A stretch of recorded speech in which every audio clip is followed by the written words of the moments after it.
Dans l'idéologie allemande, Marx et Engels écrivent une phrase qui détermine toute leur philosophie, et c'est par cette phrase qu'on peut comprendre la façon dont ils expliquent la réalité et le monde dans lequel nous sommes. Cette phrase, c'est la suivante. Ce n'est pas la conscience qui détermine la vie, mais la vie qui détermine la conscience. Ce n'est pas la conscience qui détermine la vie, mais la vie qui détermine la conscience. Qu'est-ce que cette phrase veut dire? On pourrait penser que c'est d'abord ce qu'on pense qui va déterminer la façon dont nous allons vivre. C'est parce que j'ai certaines idées sur le monde que je vais pouvoir comprendre le monde.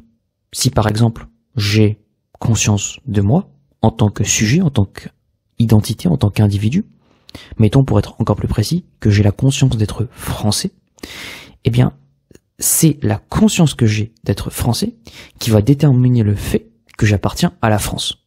C'est mon idée sur ma propre personne, comme étant quelqu'un qui appartient à la nation France, qui va faire que automatiquement je vais me considérer comme appartenant au groupe d'individus rassemblés sous le nom de Français.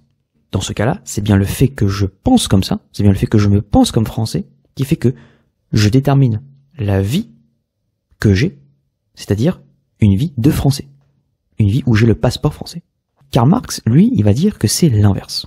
Ce n'est pas parce que je pense que je suis français qu'il y a une France et que cette France existe, mais c'est parce que la France existe, au préalable, parce qu'il y a déjà une nation française qui existe, qui est délimitée, qui est définie, que alors je vais me penser comme étant quelqu'un de français.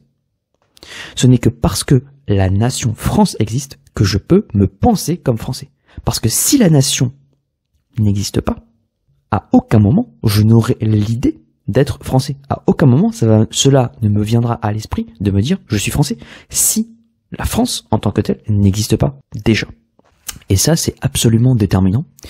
C'est une idée absolument déterminante parce que c'est bien le monde qui m'entoure qui détermine la façon dont je pense. Autrement dit, les idées ne sont pas autonomes. Ce ne sont pas des instances qui produisent le monde, qui pensent le monde. Elles ne sont qu'une réflexion du monde. Elles ne viennent que grâce au monde. Et c'est le monde qui va enclencher, déterminer toutes mes idées, toute mon identité, ce à quoi je pense, ce à quoi je me réfère. Quelles sont les normes, quelles sont les règles, quelles sont les valeurs. Marx le dit autrement dans son vocabulaire, il parle d'infrastructure et de superstructure. Et c'est pas pour rien qu'il emploie le mot de structure avec le préfixe qui change, infrastructure et superstructure. Alors qu'est-ce qu'il voulait dire par là? Dans toute société, il y a une infrastructure et une superstructure. L'infrastructure, c'est tout ce qui permet à la société de survivre. L'agriculture, les modes de production, comment la société s'organise concrètement. Le fait qu'il y ait des seigneurs, le fait qu'il y ait un roi, le fait qu'il y ait une démocratie, le fait qu'il y ait ou non de l'agriculture, etc. Et Marx appelle la superstructure les idées de la société, les normes, les règles et les valeurs. Le fait, par exemple, qu'on pense que la science soit une meilleure explication du monde. Le fait qu'on pense que la science soit une meilleure explication du monde, c'est une idée qui vient du monde lui-même. C'est une idée qui vient d'un monde où il existe une science. Il existe une science et elle nous permet de déterminer le monde avec une grande précision, ou en tout cas avec plus de précision que ne le ferait, par exemple, la religion.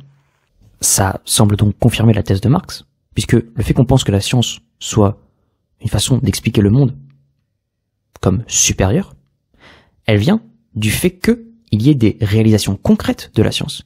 Elle vient du fait que la science est capable de prédire l'avenir. Par exemple, elle est capable de nous dire quand est-ce que viendra la prochaine météorite. Elle est capable de nous dire quand arrivera la balle de tennis sur le terrain. Ce dont n'est pas forcément capable la religion. Reformulé autrement, on arrive donc à l'idée que c'est l'infrastructure qui détermine la superstructure. Autrement dit, c'est la vie qui détermine la conscience et non pas la conscience qui détermine la vie. Et ce que va faire Karl Marx à partir de cette idée, c'est qu'il va démontrer que cette idée est vraie dans toute l'histoire de l'humanité, à n'importe quelle période de l'humanité. C'est comme ça que ça se passe. C'est comme ça que ça fonctionne. Ce que Marx remarque, c'est que à chaque période historique est liée justement une certaine organisation de la société, et cette organisation de la société crée certaines idées. Par exemple, dans l'Antiquité, il y avait des esclaves. C'était normal qu'il y avait des esclaves. On ne se posait pas la question de savoir si, oui ou non, il ne fallait pas avoir d'esclaves. C'était comme ça. Bien sûr, certains penseurs se sont posé la question, comme Aristote par exemple, ils se sont demandé est-ce que c'est pertinent d'avoir des esclaves ou non.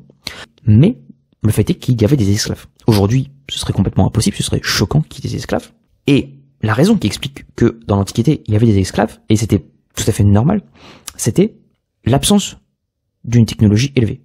En effet, pour faire certains travaux, il était nécessaire de passer plusieurs jours, passer une vie entière à réaliser le même travail. Par exemple, aller au puits et récupérer de l'eau. Par exemple, cultiver le champ de blé. Comme il n'y avait pas de machine qui nous permettait de réaliser ça à notre place, à la place des humains, eh bien, il fallait des humains pour se dédier à cette tâche. Et d'autres personnes, d'autres humains, se sont un peu détachés de ce groupe principal, de ces esclaves, pour pouvoir soit diriger les esclaves, soit voter les lois de la cité, soit s'occuper d'autres tâches, mais il fallait absolument des esclaves pour pouvoir maintenir un rythme de vie où la société continuait à fonctionner. Karl Marx appelle matérialisme historique.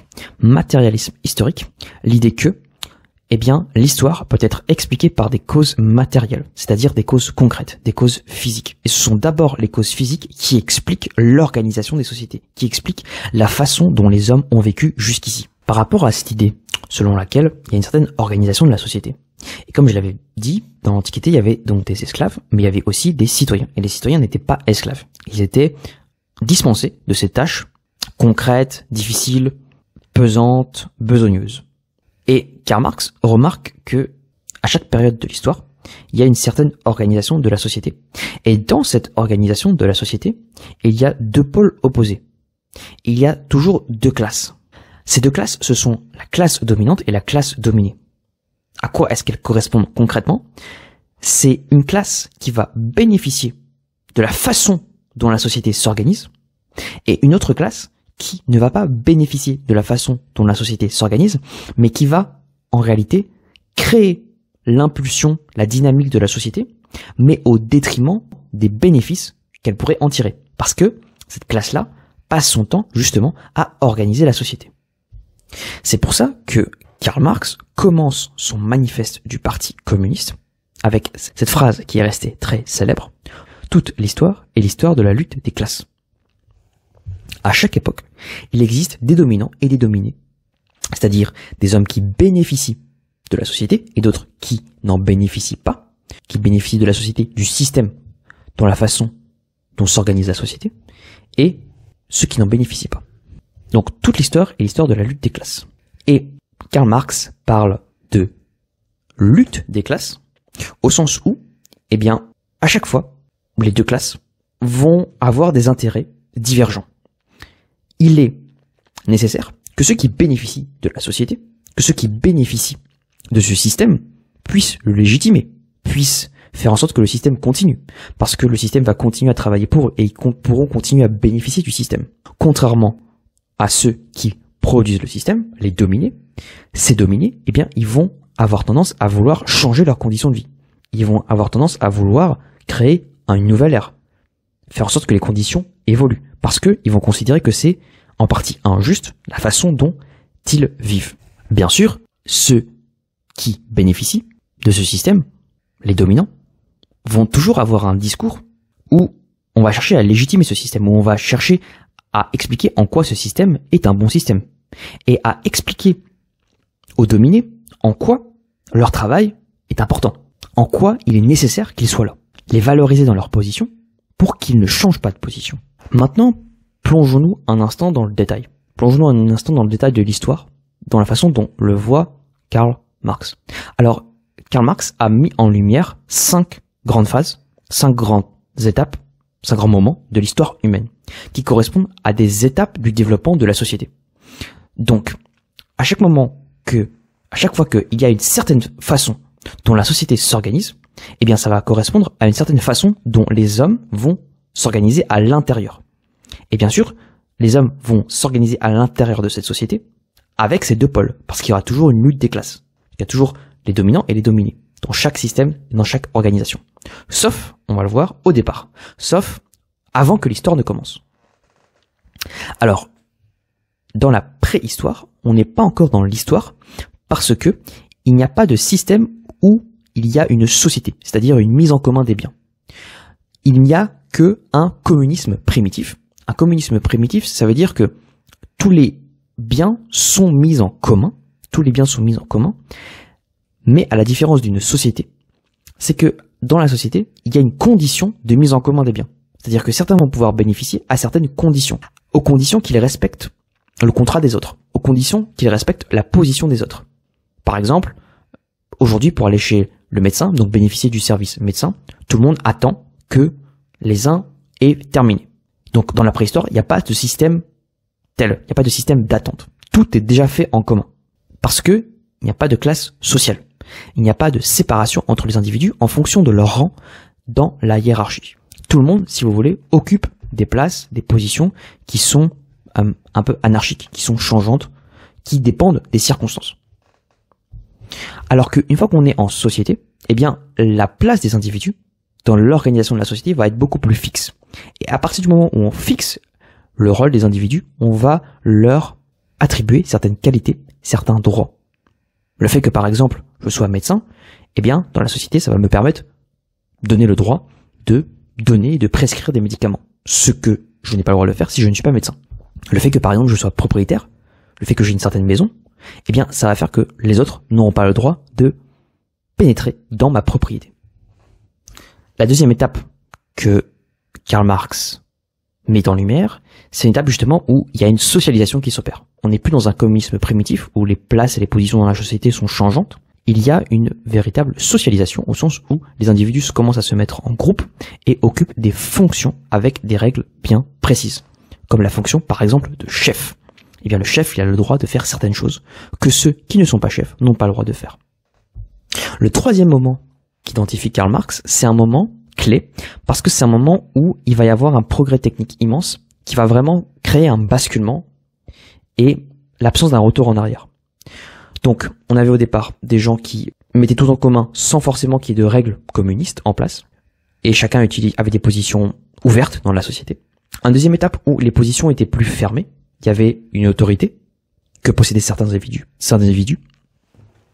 Et le troisième moment, c'est le moment où il y a un énorme progrès technique. Et ce progrès technique, il va naître avec l'agriculture. Et l'agriculture, c'est une révolution. C'est une révolution à l'échelle de l'histoire de l'humanité, c'est un point pivot. C'est un moment pivot parce que il va y avoir pour la première fois une accumulation. À partir du moment où j'ai l'agriculture, eh bien, je peux mettre de côté. Je peux faire des réserves. Je suis pas dans la cueillette et la chasse. Je suis pas dépendant de l'environnement. Je suis dépendant de ma récolte. Je suis dépendant de mon champ. Il y a la possibilité de faire des réserves, de faire des récoltes pour les années à venir. Donc, il n'y a plus forcément besoin d'avoir des gens qui chassent la nourriture au quotidien chaque jour. Il va donc y avoir des personnes qui vont être là simplement pour gérer les stocks, simplement pour administrer. C'est le sens et la naissance de l'administration, c'est-à-dire des personnes donner une fonction sociale de répartition de ces richesses et de cette accumulation du progrès technique.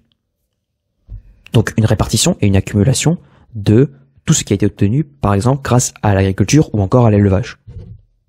Et c'est là que va naître le concept de classe sociale. Parce qu'on va avoir deux classes sociales, c'est-à-dire ceux qui vont être les propriétaires, ceux qui vont posséder les moyens de production. Par moyens de production, Karl Marx entend tout ce qui a trait justement à l'agriculture, à l'élevage, à la métallurgie, à la céramique, au commerce.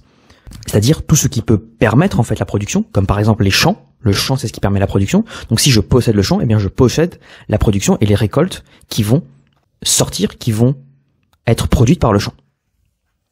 Et donc, ce qui va se passer, c'est que je vais demander à d'autres hommes de venir travailler pour moi.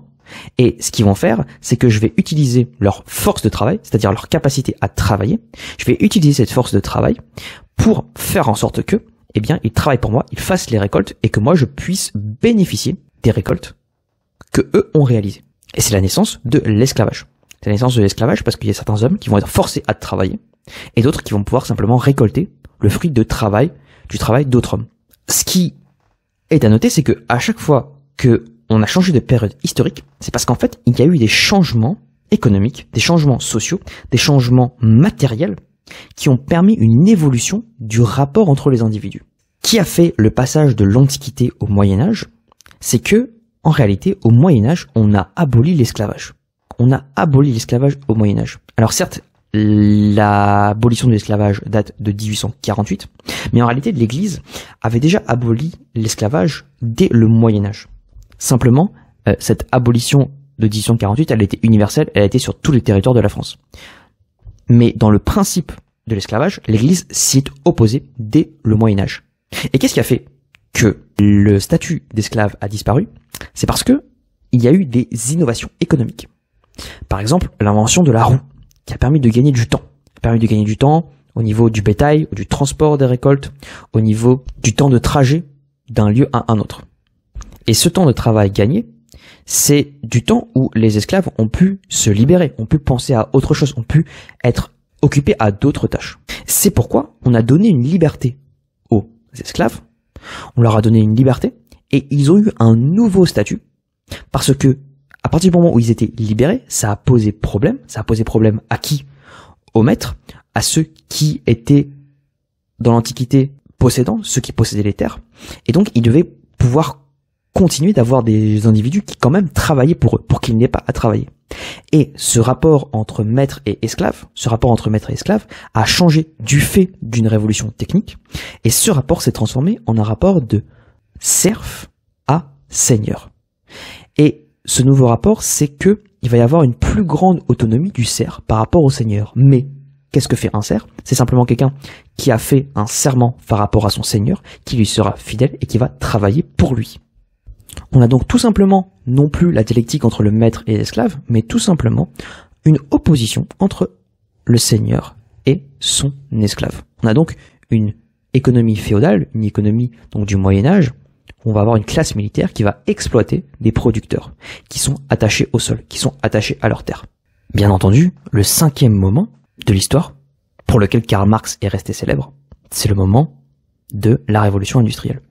Parce qu'à partir du moment où il y a eu la révolution industrielle, eh bien, ça a complètement changé, ça a complètement bouleversé la façon dont la société s'organise.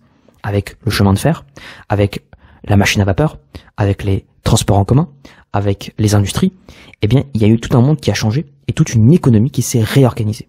Elle s'est réorganisée selon un principe capitaliste. C'est-à-dire que on va chercher à accumuler un maximum de richesses. Le capitalisme décrit simplement, c'est ça, c'est simplement l'idée que on va accumuler certaines richesses qu'on va pouvoir réutiliser à sa guise. On va avoir une nouvelle relation, une nouvelle forme de lutte entre la classe des dominants et la classe des dominés. Elle va changer. Et cette classe ne sera plus le serf ni l'esclave, ou plutôt, ce ne sera plus le maître et l'esclave, ce ne sera plus le serf et le seigneur, ce sera l'ouvrier et le bourgeois. C'est la lutte des classes du 19e siècle. Et comment cette opposition se met en place? Eh bien tout simplement, il va y avoir des bourgeois, donc ceux qui vont détenir les moyens de production, ceux qui vont posséder les usines, ils vont posséder tous les métiers à tisser, toutes les machines sur lesquelles les ouvriers vont travailler. Un ouvrier, par définition, c'est quoi? Vous voyez, c'est quelqu'un qui ne possède pas, qui travaille sur une machine qu'il ne possède pas. C'est le fait qu'il ne soit pas en possession. Il ne peut donc pas soutirer les profits, les bénéfices, parce qu'il n'est pas propriétaire, comme la personne qui, au départ, était un administrateur, qui possédait le champ, dont il va pouvoir avoir les fruits et les récoltes du champ, qu'il va pouvoir utiliser à son avantage. Et bien ici, c'est la même chose. Le bourgeois, c'est celui qui peut justement utiliser le capital gagné par la machine, tandis que l'ouvrier, lui, ne peut pas l'utiliser puisqu'il n'est pas propriétaire. Un bourgeois, en ce sens, c'est simplement quelqu'un qui possède les moyens de production. Et l'ouvrier, c'est celui qui ne les possède pas. Pour Karl Marx, cependant, ce moment qui suit la Révolution française est paradoxal à un double titre. Et paradoxal pour deux raisons. Il est d'abord paradoxal parce que ce progrès technique s'est accompagné, sur le plan juridique, d'une libération. On a dit, pour la première fois, les hommes sont libres et égaux en droit. Tout le monde a les mêmes droits, tout le monde a la même égalité. Tout le monde est libre, tout le monde est égaux. Sauf que, dans les faits, qu'est-ce qu'on voit? Qu'est-ce qui se passe? Eh bien, il y a une véritable inégalité. Il y a une véritable inégalité où il y a des individus qui sont dominés et des individus qui sont dominants. Donc il n'y a pas d'égalité. L'égalité est fausse. C'est pourquoi, dans la question juive, Karl Marx va dire que les droits de l'homme sont les droits de la bourgeoisie. Qu'est-ce qu'il entend par là? Il voulait simplement dire que les droits de l'homme sont les droits de la bourgeoisie parce que c'est la bourgeoisie qui fait croire aux individus, aux ouvriers, qu'elle exploite, qui leur fait croire que tout le monde est égaux et libre, et qu'ils doivent se satisfaire de cette idée, pour que, derrière, ils puissent continuer à exploiter les ouvriers de manière injuste. C'est pourquoi, pour Karl Marx, les idées de la superstructure naissent bien de l'infrastructure.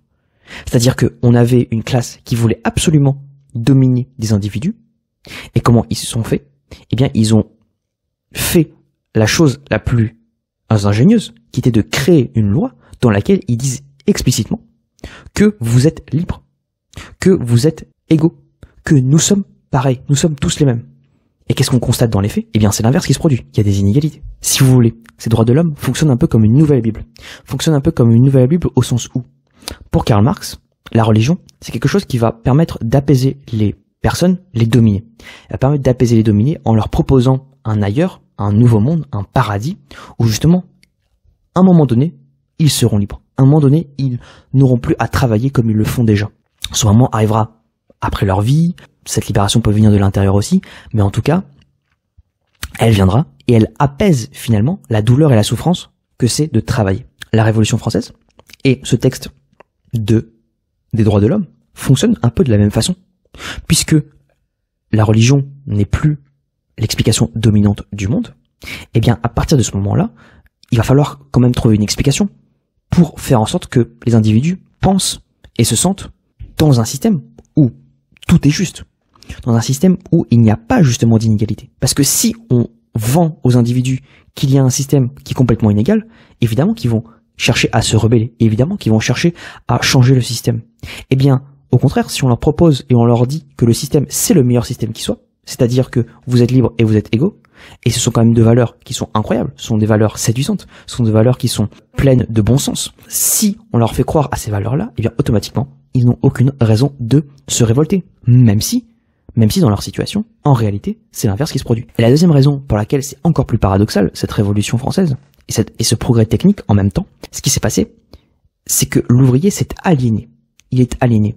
J'avais dit que l'ouvrier, c'est celui qui ne possède pas son moyen de production, et comme il ne possède pas sa machine, eh bien, à partir de ce moment-là, il va s'aligner dans la machine.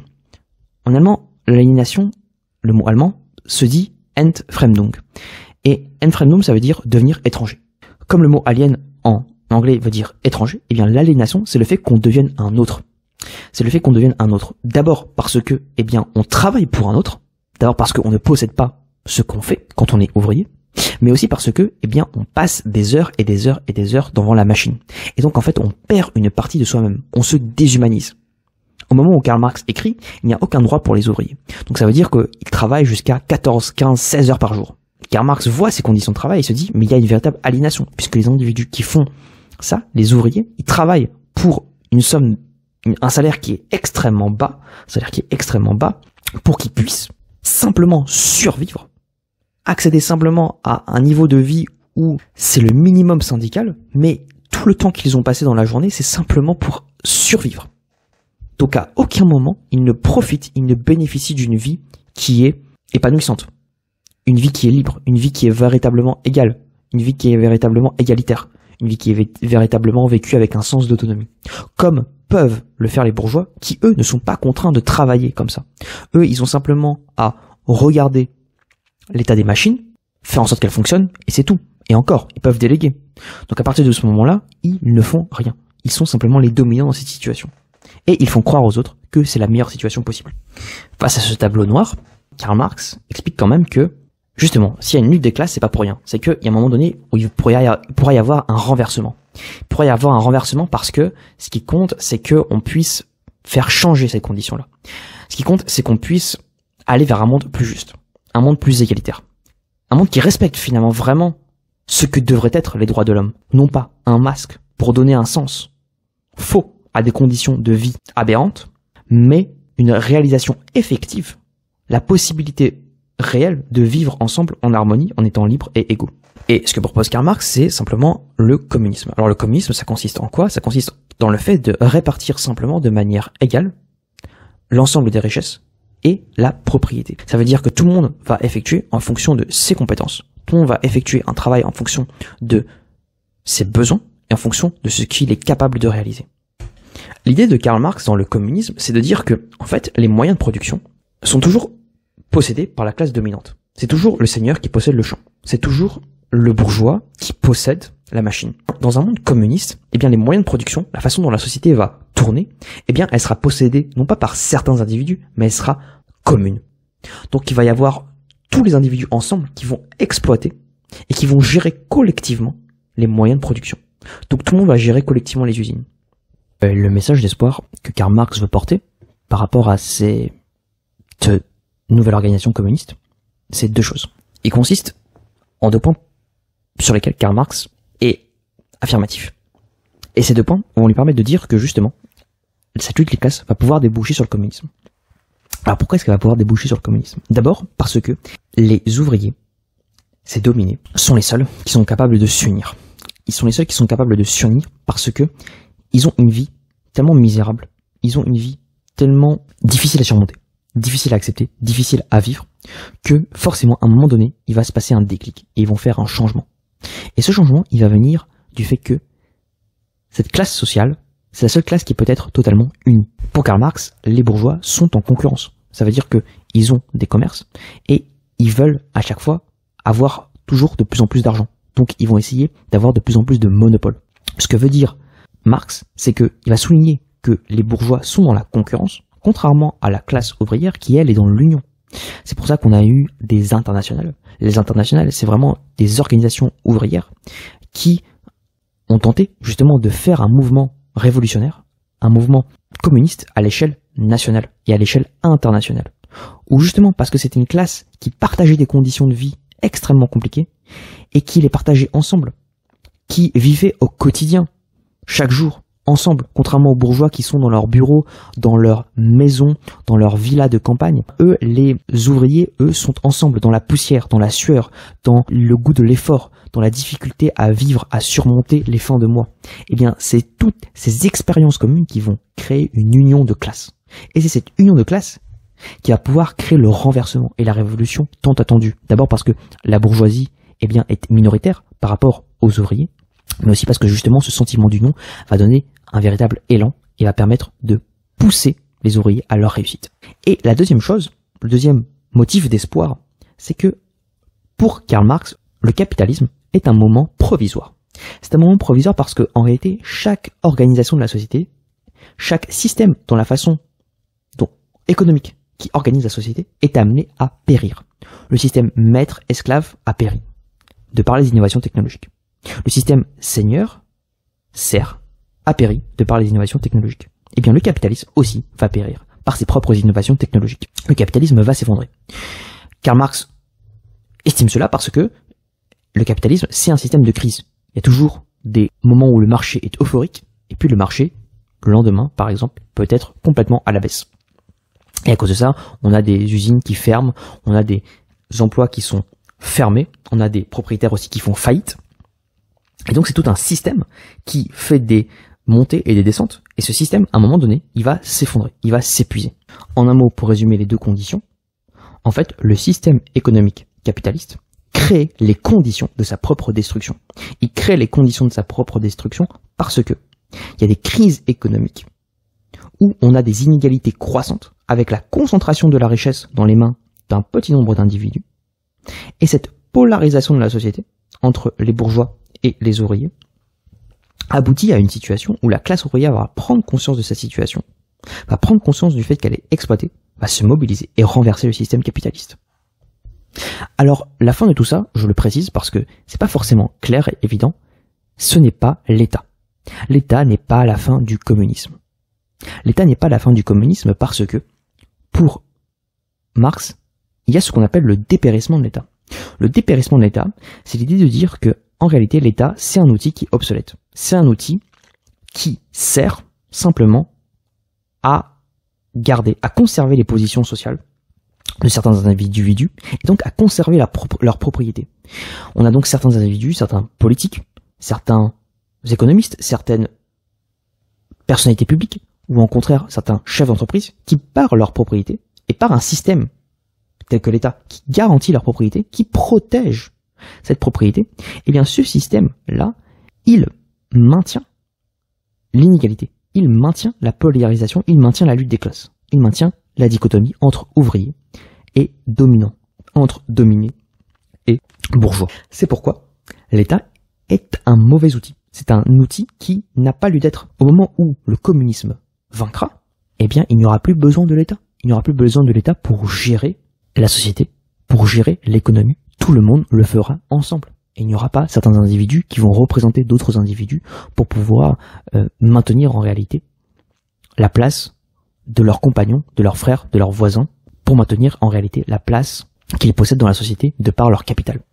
Tout comme, en fait, les anarchistes veulent une société où il n'y a pas d'État, les communistes veulent aussi une société où il n'y a pas d'État, mais pas du tout pour les mêmes raisons. Pour les anarchistes, il s'agit de valoriser la liberté des individus. Alors que pour les communistes, il s'agit de mettre en place des conditions de vie où tout le monde sera dans l'égalité, où il n'y aura pas d'inégalité injuste dans une société donnée. Si tout le monde possède les moyens de production à la même hauteur, si tout le monde possède exactement la même chose, eh bien, il n'y aura pas de jalousie. Si tout le monde possède exactement la même chose, eh bien, il n'y aura pas d'injustice objective. De la même manière, il faut préciser que Karl Marx n'est pas contre la propriété. Il est bien sûr contre la propriété capitaliste. La propriété capitaliste, c'est-à-dire le fait que certains bourgeois possèdent les usines et que les ouvriers n'ont pas le droit de le faire. Mais par contre, il est important que les hommes s'approprient la terre. L'agriculture, c'est plutôt une bonne nouvelle dans l'histoire de l'humanité. Même si ce processus s'est accompagné d'injustice, eh bien c'est quand même un processus qui a permis de libérer au moins certains hommes, de leur faire gagner du temps. Donc la propriété, une propriété commune, dans un État communiste, c'est-à-dire une propriété où tout le monde possède la société au même part, au même titre que son voisin, que son confrère, eh bien ça c'est positif. Ça c'est une propriété qui permet justement aux hommes de vivre en harmonie et en communauté ensemble. Donc Karl Marx n'est pas forcément favorable à l'État et il n'est pas forcément défavorable à l'idée de propriété. Un dernier motif d'espoir pour l'avènement d'une société communiste, pour Karl Marx, c'est de dire que avant la société de classe, donc une société où les individus sont définis par leur richesse, leur capital, il y avait une société d'ordre. Dans la société d'ordre, on avait affaire en fait à une histoire qui était toujours la même. On avait toujours des individus qui avaient une certaine fonction sociale et qui devaient respecter cette fonction sociale. Si on était fils de sidérurgiste, eh bien on finirait fils de sidérurgiste. Si on était le fils du roi, eh bien on deviendrait à notre tour roi. Donc, il n'y avait rien qui ne changeait. Rien ne pouvait changer. C'était un temps cyclique. L'histoire était synonyme de l'immobilisme. Le roi mourait, mais il y avait un nouveau roi. Il n'y avait pas de perspective pour changer cet ordre. C'est pour ça qu'on appelait ça la société d'ordre, parce qu'elle était stable, elle était fixe. Il n'y aurait pas de changement politique. Mais la Révolution française a changé la donne. Elle a montré qu'il y aurait des changements politiques. Elle a montré que le temps d'une histoire immobile est révolu. Et que c'est au peuple, c'est aux individus, c'est aux ouvriers, c'est à tous les dominés de prendre conscience de ce qu'ils sont, de leurs possibilités, de leurs compétences et de la foi qu'ils ont dans un mode de vie, dans une aspiration plus grande, dans une vie qui sera meilleure. C'est à eux de, ensemble, créer un avenir qui sera meilleur. Si ce podcast t'a plu, n'hésite pas à mettre un petit j'aime, ça m'aide beaucoup pour le référencement. N'hésite pas à mettre un commentaire, je suis vraiment très curieux de la façon dont tu as vu ce que j'ai développé. J'ai vraiment développé des aspects principaux de la philosophie de Karl Marx. Il y a beaucoup de choses qu'on pourrait redire sur parfois où j'ai pas forcément été très précis, ou parfois ou des idées dans lesquelles tu serais pas forcément d'accord personnellement. Au contraire, peut-être mon interprétation de Karl Marx c'est pas forcément la meilleure ou la plus optimale. Eh bien, je t'invite à mettre dans les commentaires ce que tu en penses. Si jamais ça t'intéresse également d'avoir des cours privés avec moi, eh bien tu peux simplement prendre un cours et puis on voit ça, on voit ce qu'on peut faire ensemble. Je te donne, si tu veux, des références, un plan d'action que tu peux mettre en place si tu souhaites progresser en philosophie, en culture générale, en français. Et si tu veux que je t'accompagne sur le long terme, eh bien ce serait avec un grand plaisir. Et je te dis à très très bientôt pour une prochaine vidéo.